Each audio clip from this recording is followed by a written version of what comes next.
ఏ శుభకార్యానికైనా శుభారంభం. Suman TV ప్రేక్షకులకు నమస్తే and welcome to my show from the bottom of the heart. నా ఎదురుగా కూర్చున్న సెలబ్రిటీతో నాది దాదాపు 35 సంవత్సరాల పరిచయం, ప్రస్థానం, అద్భుతమైనటువంటి ఒక జర్నీ ఉంది నాకు. అయితే ఇన్ని సంవత్సరాలలో నాకంటూ ఒక స్పెషల్ ఇంటర్వ్యూ ప్రత్యేకంగా కావాలని అడిగితే ఆయన ఎప్పటికప్పుడు దాటేస్తూనే వచ్చారు.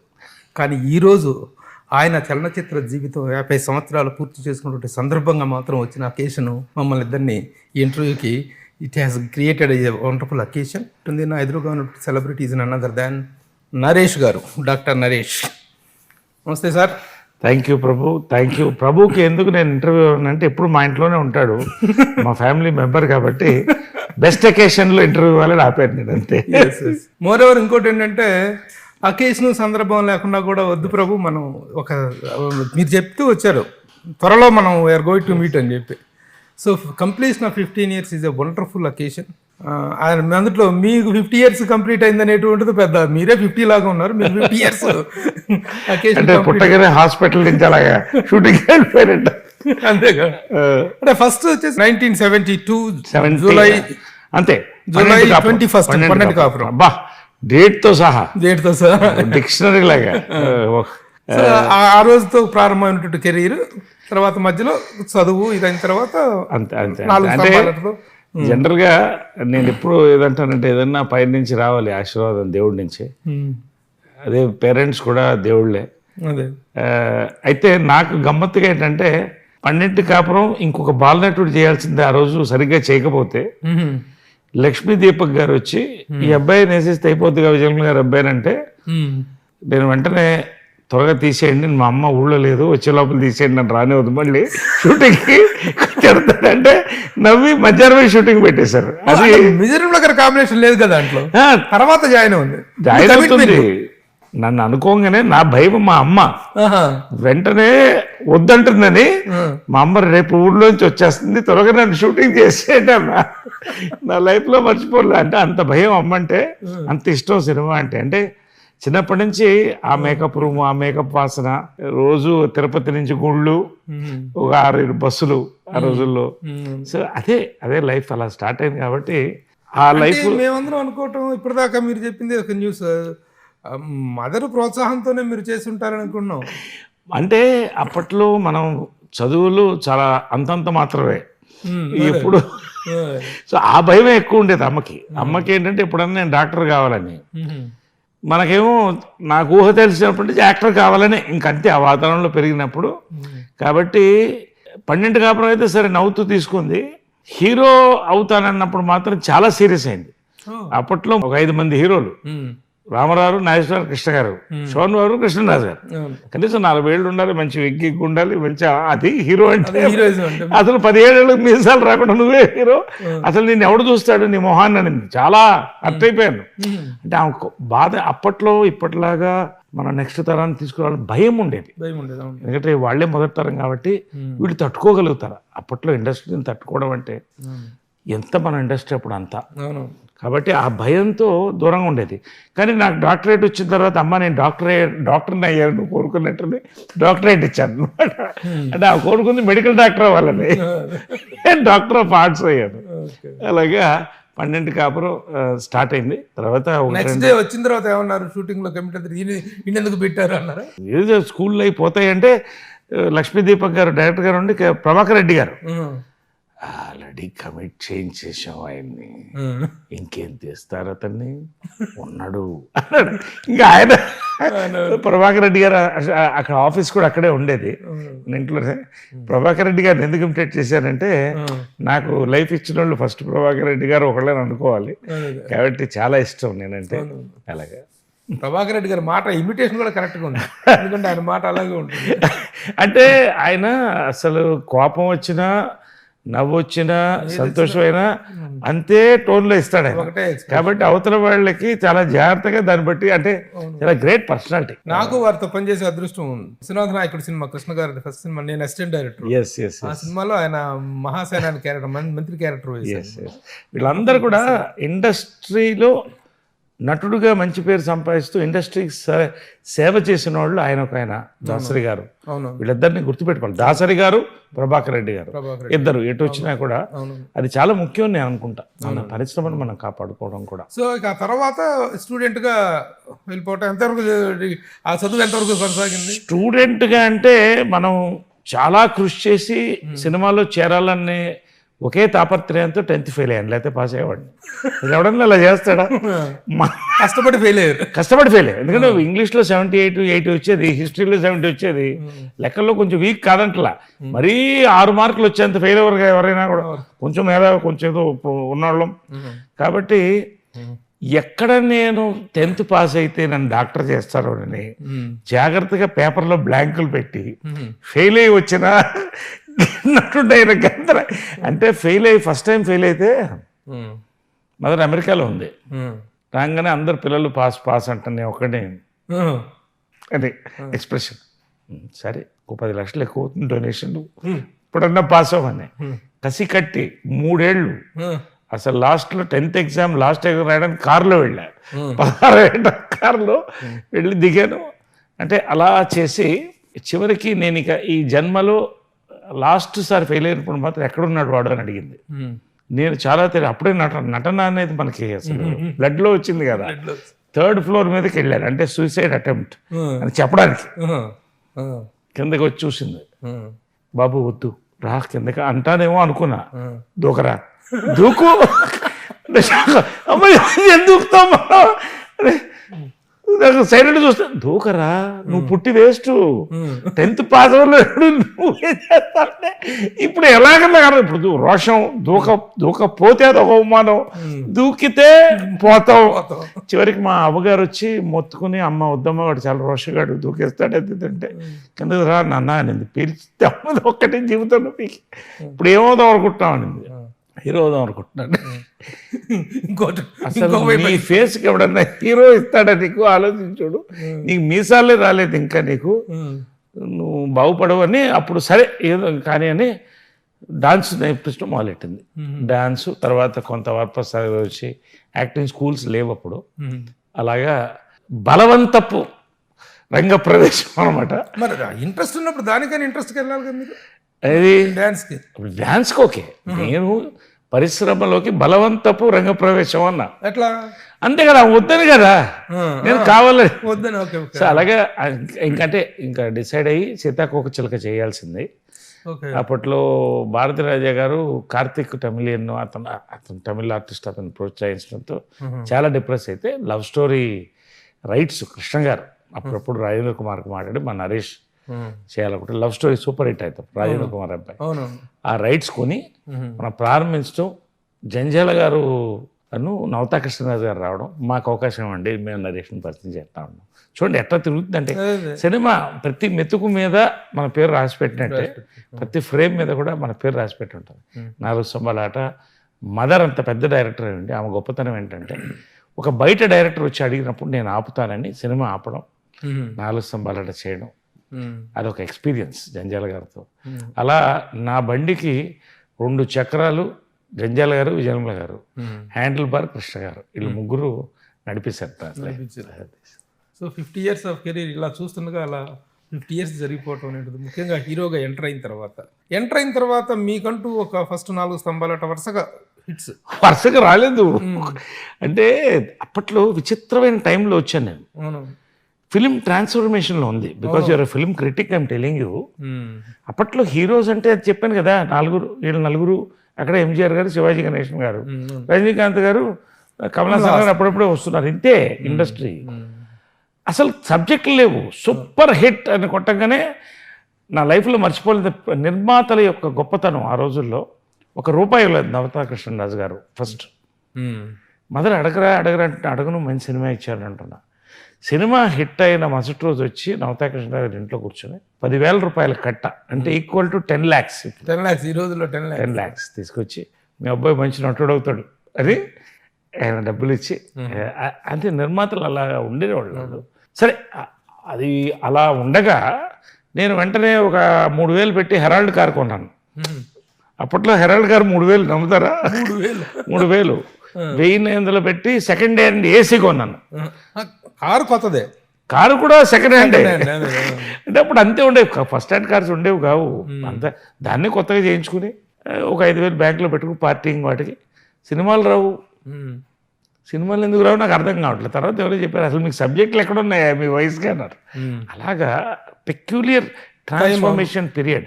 కానీ నేను థ్యాంక్స్ చెప్పాల్సింది ప్రధానంగా జంజాల గారికి, విజయన్మల గారికి. వాళ్ళిద్దరూ కూడా ఈ ఫస్ట్ 3 years శ్రీవారికి ప్రేమ లేక వరకు కూడా, శ్రీవారికి ప్రేమ లేక హిట్ అయిన తర్వాత కామెడీ హీరోగా, ఒక మెచ్యూర్ యాక్టర్గా చిన్న పేరు వచ్చింది, స్టార్డమ్ అనేది స్టార్ట్ అయింది. అంతవరకు కూడా వీళ్ళిద్దరే నన్ను పోషించారు. అయితే what is the best period of your career అంటే ఏం చెప్తారు? Of my career, out of this 50 years of జర్నీలో the best period of your career అంటే నాకు సినిమాల్లో మరి ఏంటో నేను ఫార్వర్డ్ థింకింగ్గా, మరి లేకపోతే అప్పట్లో ఆడియన్స్లో ఇంకా ఎంత సినిమాటిక్ ఇంటెలిజెన్స్ రాలేదా, ఎప్పుడు కూడా గ్రాఫ్ పడి లేస్తుండేది నా సెలెక్షన్స్ అలా ఉండేది. ఇప్పుడు సక్సెస్ అయితే అంతే, సక్సెస్ అయితే ఫ్లాప్ అయితే అంతే.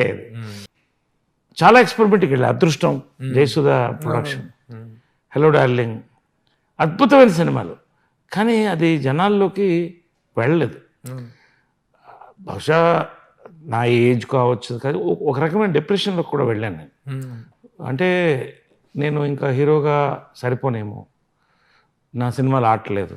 తర్వాత ఒకటే టైప్ ఆఫ్ కామెడీ సినిమాలు రావడం, ఇది నాకు ఎందుకు బ్రాండింగ్ ఇష్టం లేదు ప్రభు. కామెడీ హీరో, యాక్షన్ హీరో, అది తప్పు కాదు, నేను everything as a respect. But నాకు పర్సనల్గా ఏంటంటే డిఫరెంట్గా చేయాలని ఉండేది. ఆ పాయింట్లోనే సినిమాని బిజీగా ఉండగానే, సొగసు చూడతరమా హిట్ అవ్వగానే నేను ఐడియాలజికల్గా బీజేపీకి వెళ్ళిపోవడం, బీజేపీలో అలా ఎదగడం, ఒక ర్యాంకుకు వెళ్ళడం. బట్ రాజకీయాల్లో నేను రూపాయి సంపాదించుకోలేదు, మంచి పేరు తప్ప ఏ పదవి కూడా సంపాదించుకోలేదు. అఫ్కోర్స్ పార్టీలో ఎదిగాను, జనరల్ సెక్రటరీగా ఇవన్నీ. కానీ ఒక నటుడికి మాత్రం మనం ఏ పని చేసినా, ఎన్ని వ్యాపారాలు చేసినా, సినిమా అనేది మాత్రం ఆ ఆకలి తీరదు. ఎప్పుడంటే విచిత్రంగా నాకు కళలు వచ్చేది. నేను షూటింగ్లోకి వెళుతున్నట్టు, ఎవరు నన్ను గుర్తుపట్టినట్టు. ఫ్యాక్ట్ కూడా అదే, చాలామంది మర్చిపోయారు ఇండస్ట్రీలో. నేను అనుకోకుండా చంద్రవంశం మళ్ళీ హీరోగా వచ్చింది, కృష్ణ గారు, సుమన్, నేను అందరం. కానీ అది కరెక్ట్గా అనిపించింది. ఎన్టీఆర్, అప్పుడప్పుడు కుర్రాళ్ళు వీళ్ళందరూ వస్తున్నారు, తారక్ వీళ్ళంతా, Tarun. So very difficult decision, ఇటు సినిమాకి వెళ్ళాలా, హీరోగా వెళ్ళాలా, క్యారెక్టర్గా వెళ్ళాలా. కానీ నిజంగా కామన్ సెన్స్ ప్రివైల్డ్. నేను క్యారెక్టర్ యాక్టర్కి వెళ్ళడమే కరెక్ట్ అని నాకు అనిపించింది. ఎందుకంటే ఎన్నో పాత్రలు చేయాలని ఉంది, ఆ ఛాన్సెస్ ఉన్నాయి. ఎస్వి రంగారావు గారు నాకు ఆరాధ్య దైవం. రెండోది కమల్ హాసన్ గారు, for all the different portrayals. So ఒక సీరియస్ ఆలోచన తర్వాత క్యారెక్టర్ యాక్టర్గా వచ్చాను. విచిత్రం అంటే మన బయట అన్ని రోజుగా కనిపిస్తాయి, వేణు గారు అబ్బాయి, వాళ్ళకి ఏం తక్కువ, వీళ్ళకి. బట్ లోపల మనకి ఎన్నో ఇన్సెక్యూరిటీ, ప్రతి యాక్టర్కి ఒక ఇన్సెక్యూరిటీ ఉంటుంది. దాన్ని దాటి వస్తే బతికి బట్ట కడతాం, లేకపోతే డిప్రెషన్లోకి వెళ్తాం, సూసైడ్లోకి వెళ్తాం. But I always saw the positive side. నా 10 ఏళ్ల టైం కూడా వేస్ట్ చేయలేదు. ఒక పార్టీకి పనిచేశాను, ఒక సిద్ధాంతానికి పనిచేశాను, సోషల్ సర్వీస్ 10 years. మళ్ళీ ఆ వేషాలు దానంతటా వెతుక్కుంటూ వచ్చాను, నేను ఏది వెతుక్కుంటూ పోలా. ఇప్పుడు మీ కెరీర్లో 3 విభాగాలు తీసుకోవచ్చు సార్. కెరీర్ ఒకటి, ఫిలిం కెరీర్ ఒకటి, నెక్స్ట్ పొలిటికల్ కెరీర్ ఒకటి, నెక్స్ట్ యువర్ పర్సనల్ లైఫ్. ఈ మూడిట్లో ముఖ్యంగా మిడిల్ డ్రాప్ అయ్యారు మీరు పాలిటిక్స్ నుంచి. బీజేపీలోకి వెళ్ళటం కానీ, మళ్ళీ రావటం కానీ, రాజకీయంగా కూడా ఒక ఇదిగా ఎదుగుతారనుకున్న టైంలో what is the reason that you middle drop your self? నేను ఏదన్నా చేస్తే మనస్ఫూర్తిగా చేస్తా, నచ్చకపోతే నన్ను దేవుడు వచ్చి బతిమాలినా చేయను. నా పాలసీ అది. నేను బీజేపీలోకి వెళ్ళింది మంత్రి అవ్వాలనో ఎంపీ అవ్వాలనో కాదు, పోటీ చేశాను, అది కాదంట్లా, ఎంపీగా పోటీ చేశాను. నేను రామ్ మందిర్ నిర్మాణం అనేది నా మనస్ఫూర్తిగా నేను చెప్తాను, హిందూగా అన్ని మతాలను గౌరవిస్తాను, ఇది నా డ్రీమ్. రెండోది వాజ్పేయి గారు ఒక్క ఓటుతో కోల్పోయిన ప్రభుత్వం, ఇలాంటి వ్యక్తి రావాలి, సామాజిక స్పృహ. అలా వెళ్ళిపోయినోడిని పూర్తి టైం ఫుల్ టైం అని అయిపోయాను. నా ఫ్యామిలీ లైఫ్ కూడా అలాగే కోల్పోయాను నేను ఆ టైంలో. పూర్తి లైఫ్ డెడికేషను. సెకండ్ ఏసీలో ట్రైన్లో, థర్డ్ ఏసీలో తిరుగుతుంటే చాలామంది ఆర్టిస్టులు దారిలో ప్రోగ్రామ్, ఏంటి సార్ మీరు ఎలా వెళ్తున్నారు అంటే, మా గురుగారు వేణుగోపాల్ రెడ్డి గారు ఉండేవాడు, సార్ ఇది కూడా రాజయోగమేనండి అనేవాడు ఆయన. సో అలాగా డీపర్ అండ్ ఐడియాలజీ వెళ్ళిపోవడం. కానీ అది కూడా తప్పేమో అనిపించింది నాకు. ఎందుకంటే ఒక ఫోకస్, రాజకీయం మనకు కొత్త ఇది, దాంట్లో ఉన్న ఇష్యూస్ దాంట్లో ఉంటాయి, దాంట్లో ఉన్న కాంపిటీషన్ దాంట్లో ఉంటాయి. Cinema industry is open. అక్కడ ఏంటంటే అదొక చిన్న పుస్తకం లాంటిది ఒక్కొక్క పార్టీ, దాంట్లో జనరల్గా ఇన్సెక్యూరిటీస్ ఉంటాయి. ఈ గ్రూప్ పాలిటిక్స్లో కొంత తొక్క పడడం, తొక్కినా నేను లెక్క చేయలేదు, ముందుకెళ్ళాను. బట్ ఒక పాయింట్లో నాకు ఏమనిపించిందంటే, ఇంత దీంట్లో అప్పటికున్న నాయకత్వం నాకు చాలా అన్సాటిస్ఫాక్షన్గా వచ్చింది. సరే నేనేం చూశానంటే, నేను సిద్ధాంతపరంగా 10 ఏళ్ళు పనిచేశాను, ఈ పార్టీ 10 ఏళ్ళు పనిచేశాను. ఎందుకు వాళ్ళ ఇన్సెక్యూరిటీస్ని పాపం మనం ఇచ్చేయడం, నాకు పాప భీతి ఎక్కువ.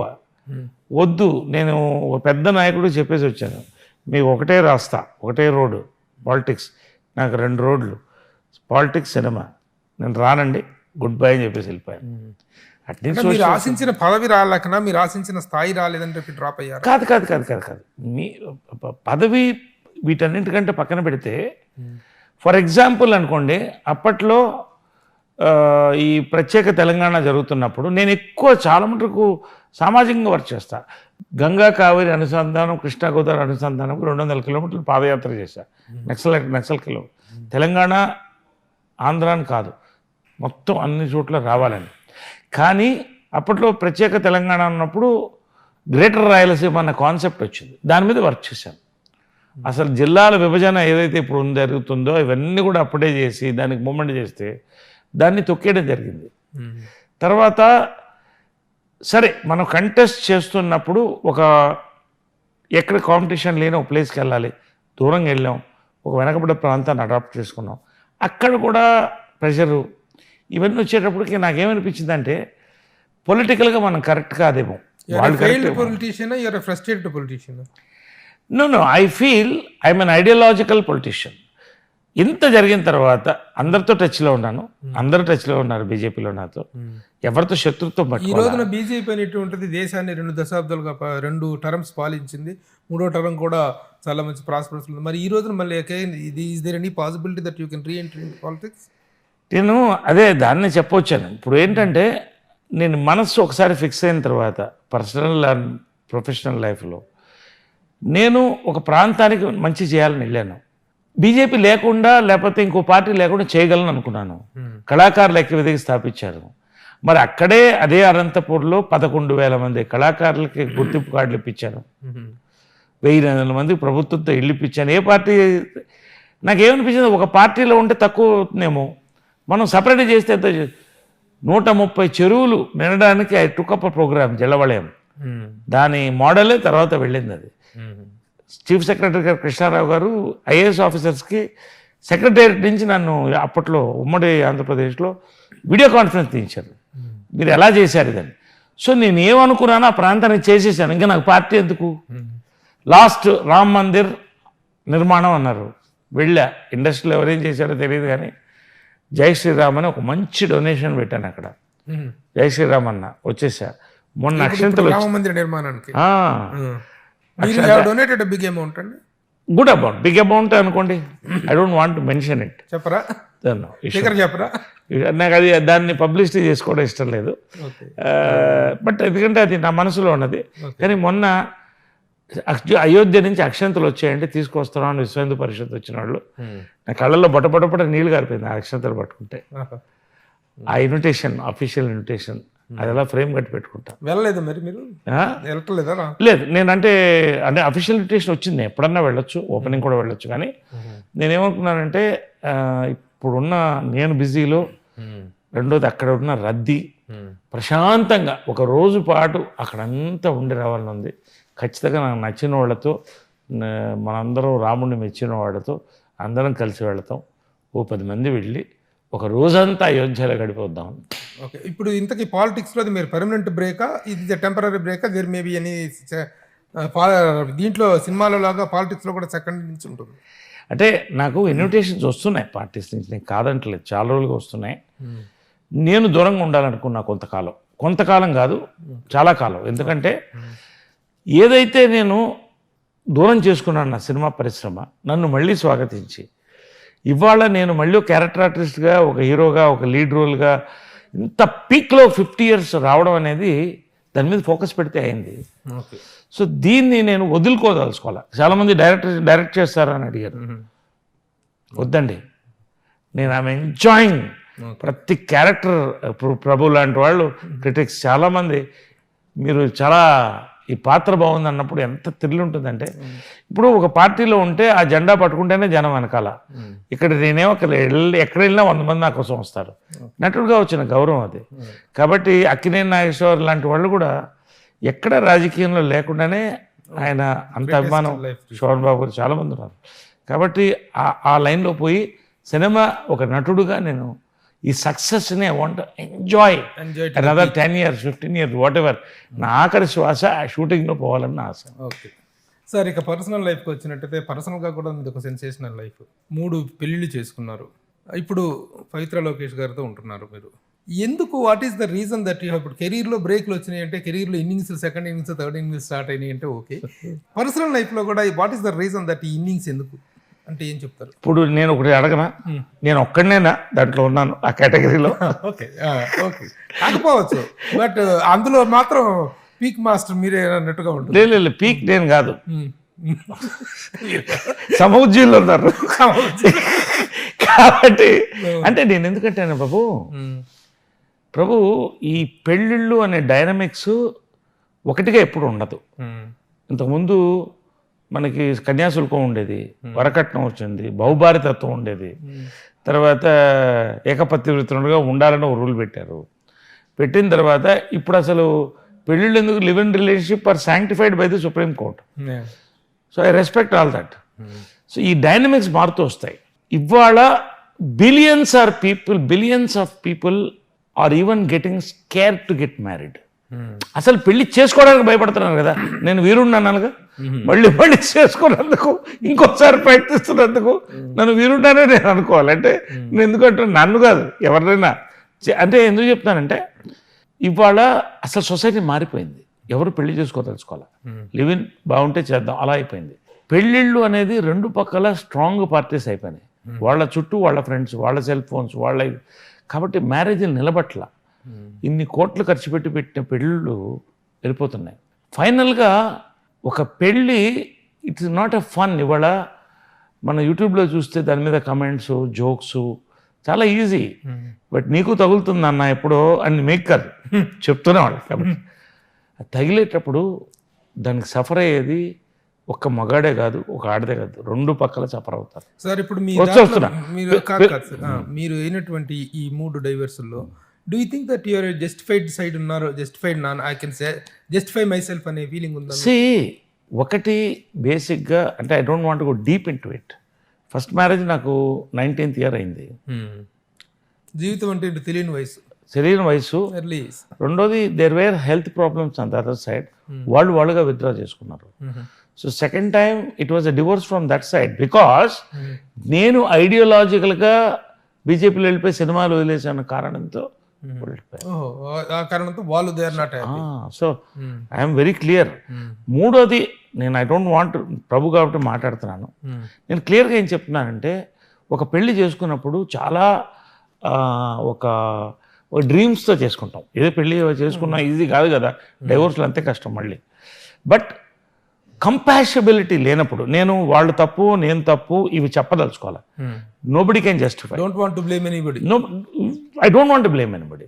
కంపాషబిలిటీ లేనప్పుడు ఇవాళ సుప్రీంకోర్టు ఏం చెప్తుంది, 2 సంవత్సరాలు కలిసి లేకపోతే ఆటోమేటిక్గా మ్యారేజ్ ఈస్ నల్లిఫైడ్ అంటుంది. ఎందుకంటుంది, ఇవాళ కోర్టులు కిటకిటలాడిపోతున్నాయి మ్యారేజ్ డైవర్స్ కేసు. సో నేనేమంటానంటే ఇద్దరికి నచ్చనప్పుడు లేదా ఒకరికి నచ్చనప్పుడు అవతల వాళ్ళ ప్రవర్తన మనకు నచ్చనప్పుడు దూరంగా ఉండడం మంచిది. Court will take a decision. కాబట్టి జస్టిఫికేషన్ అనేది ఎవరు ఇంతవరకు ఇవ్వగలం, నా వరకు ఇదే జస్టిఫికేషన్. బట్ ఫైనల్గా ప్రభు ఒకటే కోరేది, ఇప్పుడు నేను హ్యాపీగా డివోర్స్ తీసుకుని I can enjoy my life as a bachelor. ప్రపంచం అంతా తిరగచ్చు, దుమ్ము లేపచ్చు. కాదు, ఒక మనిషికి కంపానియన్ ఎప్పుడు కావాలంటే 40s 50s తర్వాతే కావాలి. Okay, what ever it is. ఇప్పుడు ఈ ఇష్యూ తనతోటి మొత్తం నల్లిఫై అయిపోయిందా? Court case It is legally on. Legally it is going on. Legally it's going on. It should be done. Whenever the legal. ఇప్పుడు అందరూ అంటాం, ఇప్పుడు నరేష్ దగ్గర బోల్ డబ్బులు ఉన్నాయి, విజయరామరావు గారు చాలా చాలా చాలా కోట్ల రూపాయల ఆస్తులు ఇచ్చి వెళ్ళారు, ఏదో చేసి సెటిల్ చేసుకుని పడినట్టుగా ఇంత న్యూసెన్స్ చేసుకోవాల్సిన అవసరం ఏంటి అనేటువంటి సలహాపూర్వకమైనటువంటి ఆలోచన ఇస్తున్నారు మీకు. ఎందుకు మీరు ఆ విషయంలో మనీ మ్యాటర్స్ అయితే తగ్గొట్టుకోవచ్చుగా అనేటువంటిది ఒకటి ఉంది, ఏం చెప్తారు? మనీ మ్యాటర్స్ తగ్గొట్టుకోవచ్చు, కానీ ఒకటేంటంటే రెండు పక్క నుంచి ఆ ఉద్దేశం ఉండాలి. రెండోది ఏంటంటే చిల్డ్రన్స్ లైఫ్ అక్కడ వస్తుంది లాక్. సో అక్కడ లాక్ అయింది, ఆ సెటిల్మెంట్స్ అవ్వాలి. సెటిల్మెంట్ అయితే okay, it will be okay. Okay, పోతే నెక్స్ట్ మీ మూడు పెళ్ళిళ్ళు అయిపోయినాయి. మీ పెద్ద అబ్బాయి నవీన్ పెళ్ళి ఎప్పుడు చేస్తున్నారు? మీరైతే 3 పెళ్ళిళ్ళు చేసుకున్నారు, నవీన్కి ఎప్పుడు చేస్తారు పెళ్ళి? అసలు ఈ తరం వాళ్ళు నా క్వశ్చన్ అడిగితే స్టాప్ బ్లాక్లో భయం అవుతారు. అదే చెప్తున్నా కదా, ఇప్పుడు వాళ్ళు నిన్ను చూసాం కదా, మళ్ళీ మమ్మల్ని కూడా అనుభవించమంటావు అనే పరిస్థితిలో ఉన్నారు. నేను నవీన్కి ఒకటే చెప్తాను, నేను ఇవాళ అదే చెప్తున్నాను ప్రభు. ఇప్పుడు నేను పెద్దవాళ్ళు అడ్వైస్ తీసుకుని నాకు కావాల్సింది చేసేవాడిని. ఇప్పుడు అడ్వైజులు తీసుకునే వాళ్ళు ఎవరు లేరు పిల్లలు, వాళ్ళ బట్టి మనం వెళ్ళాలి. నవీన్కి నేను కోరేది ఏంటంటే, ఇవాళ అతను హీరో నుంచి నేను డైరెక్టర్ కావాలనుకున్నాడు. సాయిధరం తేజ్ లాంటి మంచి ఫ్రెండ్స్ ఉన్నారు, మంచి షార్ట్ ఫిల్మ్ తీశాడు, 6 అవార్డ్స్ వచ్చాయి ఇంటర్నేషనల్. రేపు నెక్స్ట్ పెద్ద ప్రాజెక్ట్ చేయాలనుకుంటున్నాడు. ఐఎమ్ గైడింగ్ హిమ్, అంతే నా బాధ్యత. అమ్మాయి చెంది పిల్లలకి మనవాళ్ళకి ట్రాన్స్ఫర్ చేసి నేను వెళ్ళాలి, నేను నాకు సంపాదించుకుంటున్నా. నవీన్ పెళ్ళి అంటారా, పెళ్ళి బలవంతపు పెళ్ళిళ్ళు, అసలు పెళ్ళిళ్ళే జరగట్లేదు. బలవంతంగా మనం పెళ్లి చేసే లెవెల్లో లేము. కాబట్టి let him choose his own thing. I want him to focus on the career right now. ఇప్పుడు పెళ్లి కాదు ప్రభు, మగవాడికి ఆడదానికి కెరియర్ ఇప్పుడు ఇంపార్టెంట్ అవుతుంది. పెళ్లి సెకండరీ, కెరియర్ అనేది లైఫ్లో అతను సెటిల్ అవ్వాలి. నాకు how is the living relationship presently with Pavitra Lokesh and how you people are enjoying the life? Enjoying అంటే మీనింగ్ తోడు. ఇద్దరు, తను బిజీగానే ఉంది ఆర్టిస్ట్గా, నేను బిజీగా ఉన్నాను. పీస్ ఆఫ్ మైండ్ కావాలి ఫస్ట్. వెన్ ఇద్దరు కలిసి ఉన్నప్పుడు నువ్వు గంటలు మాట్లాడక్కర్లేదు, ఇద్దరు కామ్గా కూర్చున్నా ఆ ఇద్దరిలో ఆ పీస్ కావాలి. ఆ పీస్ ఉంది, వీఆర్ హ్యాపీ. ఇంకా భవిష్యత్తు ఉంది, వీఆర్ స్టిల్ యంగ్. ఇవాళ యునైటెడ్ నేషన్స్ ప్రకారం, వరల్డ్ హెల్త్ ఆర్గనైజేషన్ ప్రకారం 60 you are young, 70 you are middle age, 80 is old age. అంతే. ఇప్పుడు so you are young, I'm young కదా, looking also young, looking and feeling young, feeling also. కాబట్టి బహుశా ఇంకా పెళ్ళిళ్ళన్నీ కూడా 40-50 ఏళ్ళకే జరుగుతాయేమో నేను అనుకుంటున్నాను. So that we are very happy and we intend to be happy. ఎందుకంటే రెండు పక్కల వేరే ఉద్దేశాలు లేవు, ఎవరు డబ్బుల కోసమో లేకపోతే ఏదో. అసలు విజయనిర్మల గారు నరేష్ గారికి కోట్ల రూపాయల ప్రాపర్టీ చెల్లడు, తను ఆర్టిస్ట్గా బ్రహ్మాండంగా సంపాదించుకున్నాడు, వెల్ ఆఫ్ కోట్ల రూపాయలు ఉంది. అసలు పవిత్ర లోకేష్ డబ్బుల కోసమే నరేష్ని ట్రాప్ చేసింది అనేటువంటి ఒక ఇది ఉంది. దానికి ఒక ఘాటైన సమాధానం, సరైన సమాధానం చెప్పగలరా? ఇప్పుడు డబ్బుల కోసం పవిత్ర లోకేష్ గారి డాటర్, ఆయన ఒక ప్రముఖ నటుడు, వాళ్ళ ప్రాపర్టీస్ బాగా ఉన్నాయి. వాళ్ళ డబ్బుల కోసం నేను కూడా పోవచ్చుగా. కాబట్టి డబ్బులు అనేది కానే కాదు, సెకండ్ లాస్ట్ క్యారెక్టర్. మా అమ్మని చూశాను నేను పవిత్రలో. ప్రేమ కానీ, ధైర్యం చెప్పడం కానీ, కృష్ణ గారు చెప్పినట్టు వంటలు కానీ చాలా ముఖ్యం. అమ్మ నిజంగా తోడు, ఎక్కడ ఫారిన్ వరల్డ్ వైడ్ వెళ్ళినా నాకు వండి పెడుతుంది. సో అమ్మని చూశాను. కాబట్టి ఇంకా డబ్బు అనేది రెండు పక్కల రాదు, ఇంకా అంతే, అవసరం లేదు, అవసరం లేనంత డబ్బు. ఈ విషయం రహస్యం అక్కడ చెప్పేస్తే మన ఇంటర్వ్యూ క్లోజ్. చెప్పండి. నరేష్ ఇండస్ట్రీలో one of the richest actor, richest person industry అని చెప్పేసి అంటారు. నిజమైనా? ఎంతవరకు, what is the worth of Naresh అంటే ఏం చెప్తారు? అంటే ఒకటి ప్రభు, అమ్మగారు కానీ కృష్ణ గారు కానీ నేను కానీ ఎప్పుడు డబ్బులు వెనుక వెళ్ళలేదు. మాకున్నది పరిశ్రమ కోసం ఖర్చు పెట్టాం, సర్వీస్ కోసం ఖర్చు పెట్టాం. మా అందరికీ కూడా రేపేంటన్న క్వశ్చన్ మార్క్ వచ్చిన రోజులు కూడా ఉన్నాయి. ఎస్, దేవుడు అనుగ్రహించాడు. ఇవాళ ప్రాపర్టీస్లో yes I'm a billionaire, no doubt. దాంట్లో అమ్మ యొక్క బ్లెస్సింగ్స్ ఎక్కువగా ఉంది. Today as a busiest character actor and thing I'm earning in crores. Tax కడుతుంటాను. సో ఇంకొక 3 తరాలు 4 తరాలకు ఆలోచించాల్సిన అవసరం లేదు. నెట్ వర్త్ అంటే నాకు జోక్ ఏ వస్తుందంటే ఈ మధ్యన నెట్ వర్త్ అని ఒకటి వేస్తున్నారు. అది నా మీద రావట్లేదు. అది అతను సంతోషం. కొంతమంది 200 కోట్లు అంటారు, కొంతమంది 1000 కోట్లు అంటున్నారు, 2000 కోట్లు అంటున్నారు. మంచిది, మీరు ఊహించుకోండి, మీరు ఒకసారి తిరగండి, మీరు లెక్కేసుకోండి. నేనేమంటానంటే మొన్న నాకు మంచి జోక్తో ఫినిష్ చేస్తా. ఇది ఒక నెట్ వర్త్ వేశారు. పెద్ద ప్యాలెస్ ఎంత ఉందంటే అది మన వైట్ హౌస్ అంత ఉంది. దాని ముందు 2 పోర్ష్ కార్ లాగుంది వేసి ఇది వేశారు. ఫోన్ చేసి వాళ్ళకి ఏంటో నాకు చెప్పాలి కదా, పోర్ష్ కార్ నాకు సార్ ఎవరెవరో ఏదో చేస్తారు సార్, అది ఏంటో సార్ ఆ ఇల్లు నాకు అర్థం కాదు అంటే అలా అయిపోయింది. ఇవాళ నెట్ వర్త్ అంటే I don't look at money as life. లైఫ్లో మనీ ఉండాలి, బట్ మనీ కోసం లైఫ్ కాదని నేను అనుకుంటా. I'm a billionaire, no doubt. అంతవరకు not a millionaire, I'm a billionaire అంతవరకు చెప్పొచ్చు. ట్యాక్స్ కడుతున్నాను, ప్రతి రూపాయి ట్యాక్స్ కడతా, perfect tax payer, GST perfect కడతాను.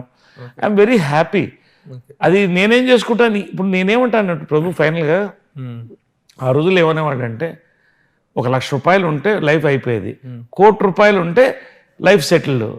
ఇవాళ 10 కోట్లు ఉంటే చాలు అనేది వచ్చింది. ఇది మారుతూనే వస్తుంది. ఇప్పుడు 10 కోట్ల తర్వాత ఎంత ఉన్నది ఎక్స్ట్రానే. నా పిల్లలకి నేను ఇచ్చిపోవాల్సిందే తప్ప ఎత్తుకుపోలేను. చూస్తున్నా ఒకళ్ళు పోతున్నారు అందరూ. కాబట్టి నాకున్నంతకాలం మా సభ్యులకి ఏం కావాలో నేను చేస్తున్నా, కళాకారులకి ఏం కావాలో నేను చేస్తున్నా. దేనికి పబ్లిసిటీ అలాంటి వాటికి నేను కోరుకోను కాబట్టి నేను చెప్పట్లేదు. కాబట్టి ఫిలంథ్రఫీకి మంచిగా నేను ఏం చేయాలో చేస్తున్నా. And I'm enjoying my life. I want to travel the world. I will see the world. That is my destination. Good tourist, world touring. ఇప్పటికి 14 కంట్రీస్ అయిపోయినాయి. ఇంకొక 15-16 కంట్రీస్ చేస్తే 30 countries. This is my dream. ఇంతకంటే లేదు dream. Okay. అయితే కృష్ణ గారు వారు నిష్క్రమించిన తర్వాత మీ ఫ్యామిలీ రిలేషన్స్ ఎలా ఉన్నాయి? మహేష్ బాబుతో మీకున్నటువంటి ఇదేంటి, ఎలాంటి జర్నీ ఉంటుంది మీకు? ఇది ఒక బ్యూటిఫుల్ ఫ్యామిలీ స్టోరీ.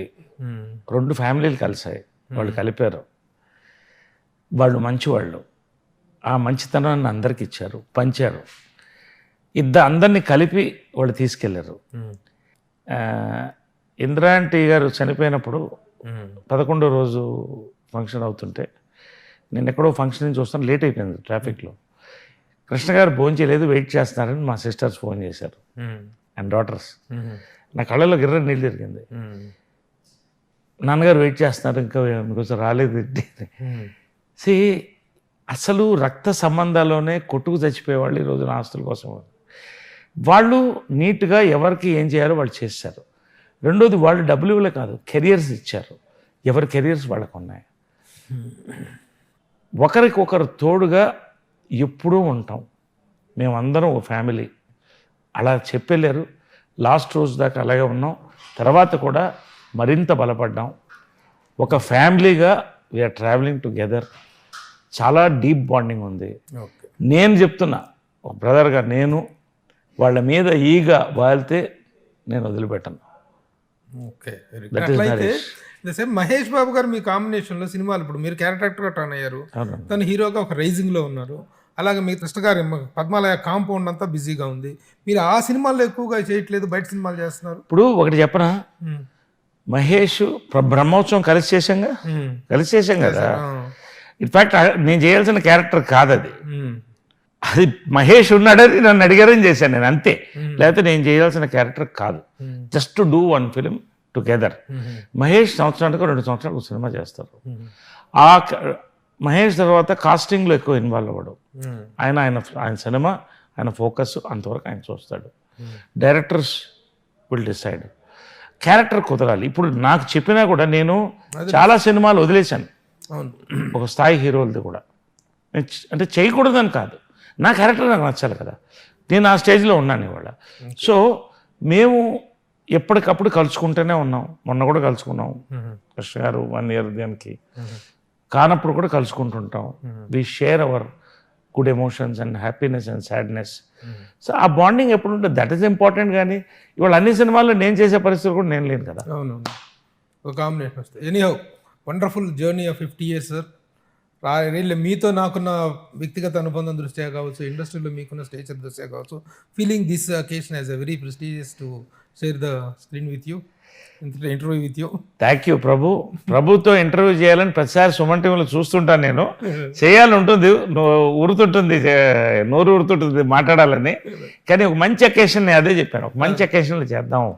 జనరల్గా అప్ అండ్ డౌన్స్ ఉంటాయి, ఇష్యూస్ ఉంటాయి. ఆ టైంలో ఏమవుతుందంటే, ఇప్పుడు ఒక చక్కటి ఇంటర్వ్యూ, నా లైఫ్లో మర్చిపోలేని ఇంటర్వ్యూ ప్రభుతో సుమన్ టీవీ చేశాను. So I'm very thankful to Suman TV, Prabhu especially my brother. Thank you sir. నమస్తే.